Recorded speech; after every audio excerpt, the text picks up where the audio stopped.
un nouveau front, au cœur du mandat français en Syrie, dans la province des montagnes druzes.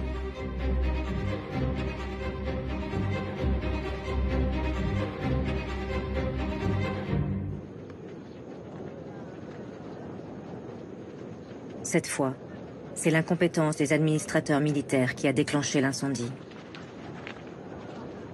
La communauté druze, fière de ses coutumes et des spécificités de sa religion musulmane, s'est en effet enflammée lorsque le jeune capitaine Carbillet a été nommé pour occuper la maison du gouverneur qui trône au sommet d'une colline caillouteuse et désertique.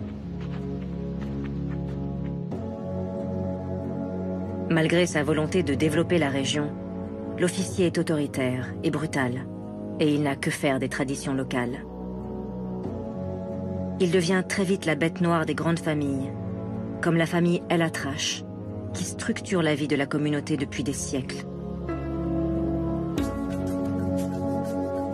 Une incompréhension des militaires français à laquelle les Druzes sont à nouveau confrontés lorsqu'ils tentent de se plaindre auprès du haut-commissaire français au Levant, le général Sarrail. Sarrail est un officier à l'ancienne, attaché à la laïcité, qui ne veut pas comprendre ces territoires multiconfessionnels où les religions jouent un rôle essentiel. Le général ne prendra même pas la peine de recevoir la délégation druze.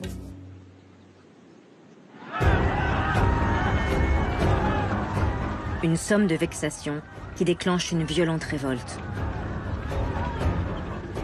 Non seulement le jeune leader druze, Sultan El Atrache, remporte plusieurs batailles contre les Français, mais bientôt la révolte se transforme en une dangereuse révolution quand plusieurs tribus se joignent au mouvement pour chasser les Français de toute la Syrie.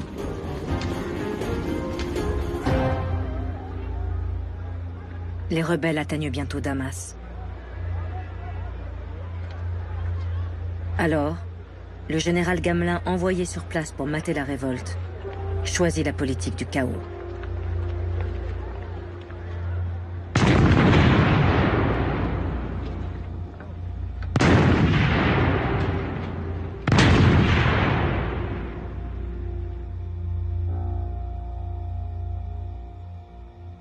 Gamelin bombarde la capitale syrienne sans interruption pendant près de 60 heures.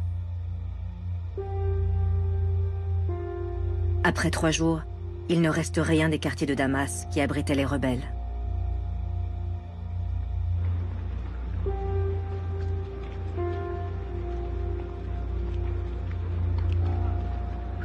Progressivement, l'armée française va reprendre ses positions à Damas, puis dans tout le pays.